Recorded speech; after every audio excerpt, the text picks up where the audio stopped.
Hi ಎಲ್ಲರಿಗೂ ನಮಸ್ಕಾರ. Seema Kannada vlogs YouTube ಚಾನಲ್ಗೆ ಸ್ವಾಗತ. ಮೂಳೆ ಮತ್ತು ಮೂಳೆ ಸಂದುಗಳಿಗೆ ಉತ್ತಮವಾಗಿರುತ್ತದೆ. ಹೌದು, ಲವಂಗದಲ್ಲಿ ಮೂಳೆ ಮತ್ತು ಮೂಳೆ ಸಂದುಗಳ ಆರೋಗ್ಯವನ್ನು ಉತ್ತೇಜಿಸುವ ಫ್ಲೇವನಾಯ್ಡ್ಸ್ಗಳು, ಮ್ಯಾಂಗನೀಸ್ ಮತ್ತು ಯುಜೆನಾಲ್ನಂತಹ ಹಲವಾರು ಪೋಷಕಾಂಶಗಳು ಹೊಂದಿದೆ. ಈ ಪೋಷಕಾಂಶಗಳು ಮೂಳೆಯ ಸಾಂದ್ರತೆಯನ್ನು ಹೆಚ್ಚಿಸುತ್ತವೆ ಹಾಗೂ ಅವು ಮೂಳೆ ಅಂಗಾಂಶಗಳ ರಚನೆಯಲ್ಲಿ ಬಳಸಲ್ಪಡುವ ಮೂಲಕ ಮತ್ತು ಆರೋಗ್ಯಕರ ಖನಿಜಗಳನ್ನು ನಮ್ಮ ಮೂಳೆಗಳಿಗೆ ಸೇರಿಸಿ ಮೂಳೆಗಳನ್ನು ಗಟ್ಟಿಗೊಳಿಸುತ್ತವೆ. ಲವಂಗದಲ್ಲಿ ಬ್ಯಾಕ್ಟೀರಿಯಾ ನಿರೋಧಕ ಗುಣಗಳಿವೆ. ಹೌದು, ಬ್ಯೂನಸ್ ಐರಿಸ್ ನಗರದ ಒಂದು ವಿಶ್ವವಿದ್ಯಾಲಯದಲ್ಲಿ ನಡೆಸಿದ ಅಧ್ಯಯನದಲ್ಲಿ ಈಕ್ವಲೈ ಮತ್ತು ಸ್ಟಾಫಿಲೋಕೋಕಸ್ನಂತಹ ಕೆಲವು ಭಾರೀ ಸೋಂಕುಕಾರಕ ಬ್ಯಾಕ್ಟೀರಿಯಾಗಳ ವಿರುದ್ಧ ಲವಂಗವನ್ನು ಪರೀಕ್ಷೆಗೆ ಒಳಪಡಿಸಲಾಗಿತ್ತು. ಈ ಬ್ಯಾಕ್ಟೀರಿಯಾಗಳನ್ನು ನಿವಾರಿಸುವಲ್ಲಿ ಲವಂಗದ ಎಣ್ಣೆ ಅತಿ ಪರಿಣಾಮಕಾರಿಯಾಗಿದೆ ಎಂದು ಸಂಶೋಧನೆಯಿಂದ ಖಚಿತಪಡಿಸಲಾಗಿದೆ. ಟೀ ಟ್ರೀ ಎಣ್ಣೆ, ಲವಂಗ ಮತ್ತು ತುಳಸಿಯನ್ನು ಬಳಸಿ ತಯಾರಿಸಿದ ಗಿಡಮೂಲಿಕೆಗಳ ಮುಖಮಾರ್ಜಕ ಅಥವಾ ಮೌತ್ವಾಶ್ ಸಹ ಯಶಸ್ವಿಯಾಗಿದೆ. ಬೆಲ್ಜಿಯಂನ KU11 ವಿಶ್ವವಿದ್ಯಾಲಯದ ಹಲ್ಲಿನ ಉಳುಕುಗಳ ಚಿಕಿತ್ಸಕ ವಿಭಾಗದ ತಜ್ಞರ ಪ್ರಕಾರ, ಈ ನೈಸರ್ಗಿಕ ಮುಖಮಾರ್ಜಕ ವಸಡುಗಳ ಆರೋಗ್ಯವನ್ನು ಉತ್ತಮಗೊಳಿಸುತ್ತದೆ ಮತ್ತು ಸತತ 21 ದಿನ ತೊಳೆದುಕೊಳ್ಳುವ ಮೂಲಕ ಬಾಯಿಯಲ್ಲಿರುವ ಬ್ಯಾಕ್ಟೀರಿಯಾ ಮತ್ತು ಕೊಳೆ ಸಂಗ್ರಹಗೊಳ್ಳುವ ಪ್ರಮಾಣವನ್ನು ಕಡಿಮೆ ಮಾಡುತ್ತದೆ. ಇವು ಪ್ರಬಲ ಆಂಟಿಆಕ್ಸಿಡೆಂಟ್ ಅಥವಾ ಉತ್ಕರ್ಷಣ ನಿರೋಧಕಗಳ ಗುಣಗಳಿವೆ.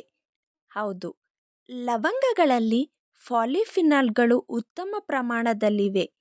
ಪಾಲಿಫಿನಾಲ್ಗಳು ನಮ್ಮ ಸಸ್ಯಾಹಾರದಲ್ಲಿರುವ ಪೋಷಕಾಂಶಗಳಾಗಿದ್ದು, ಕರಳುಗಳಿಂದ ಹೀರಲ್ಪಡುವ ಸೂಕ್ಷ್ಮ ಧಾತುಗಳಾಗಿವೆ. ಅವು ನಮ್ಮ ದೇಹಕ್ಕೆ ಹೆಚ್ಚಿನ ಪ್ರಯೋಜನಗಳನ್ನು ನೀಡುತ್ತವೆ. ಹೇಗೆಂದರೆ, ಅವು ರಕ್ತದಲ್ಲಿನ ಕೊಲೆಸ್ಟ್ರಾಲ್ ಮಟ್ಟವನ್ನು ತಗ್ಗಿಸಿ ರಕ್ತದೊತ್ತಡವನ್ನು ಕಡಿಮೆ ಮಾಡುತ್ತದೆ, ಅಪಧಮನಿಗಳ ಕಾರ್ಯವನ್ನು ಸುಧಾರಿಸುವ ಜೊತೆಗೆ ನರಗಳ ಹಿಗ್ಗುವಿಕೆ ಗುಣವನ್ನು ಉತ್ತಮಗೊಳಿಸುತ್ತವೆ. ಈ ಮೂಲಕ ಉತ್ತಮ ಆರೋಗ್ಯ ಮತ್ತು ದೀರ್ಘಾಯುಷ್ಯವನ್ನು ನೀಡುತ್ತದೆ. ಇವು ರಕ್ತದಲ್ಲಿನ ಸಕ್ಕರೆ ಮಟ್ಟದ ನಿಯಂತ್ರಣದಲ್ಲಿ ನೆರವಾಗಬಹುದು. ಹೌದು, ಮಧುಮೇಹಿಗಳ ರಕ್ತದಲ್ಲಿ ಸಕ್ಕರೆಯ ಮಟ್ಟ ಅಧಿಕವಾಗದಂತೆ ನೋಡಿಕೊಳ್ಳುವುದೇ ಮಧುಮೇಹ ನಿಯಂತ್ರಣದ ಕ್ರಮವಾಗಿದೆ. ಮಧುಮೇಹದ ಸಮಸ್ಯೆ ಇರುವವರಿಗೆ ಲವಂಗ ಸೂಕ್ತವಾಗಿದೆ, ಏಕೆಂದರೆ ಅವು ದೇಹದೊಳಗಿನ ಇನ್ಸುಲಿನ್ನಂತೆ ಕಾರ್ಯನಿರ್ವಹಿಸುತ್ತವೆ. ತನ್ಮೂಲಕ ರಕ್ತದಿಂದ ಹೆಚ್ಚುವರಿ ಸಕ್ಕರೆಯನ್ನು ನಿಮ್ಮ ಜೀವಕೋಶಗಳಿಗೆ ಒದಗಿಸಲು, ಸಮತೋಲನವನ್ನು ಪುನಃ ಸ್ಥಾಪಿಸಲು ಮತ್ತು ನಿಮ್ಮ ರಕ್ತದಲ್ಲಿನ ಸಕ್ಕರೆಯನ್ನು ನಿಯಂತ್ರಣದಲ್ಲಿಡಲು ಅವು ನೆರವಾಗುತ್ತವೆ. ಇನ್ನು ಇವು ರಕ್ತ ಹೆಪ್ಪುಗಟ್ಟುವಿಕೆಯನ್ನು ನಿಧಾನಗೊಳಿಸುತ್ತದೆ. ಹೌದು, ಲವಂಗದಲ್ಲಿ ಕಂಡುಬರುವ ಯುಜಿನಾಲ್ ರಕ್ತ ಹೆಪ್ಪುಗಟ್ಟುವಿಕೆಯನ್ನು ನಿಧಾನಗೊಳಿಸುತ್ತದೆ.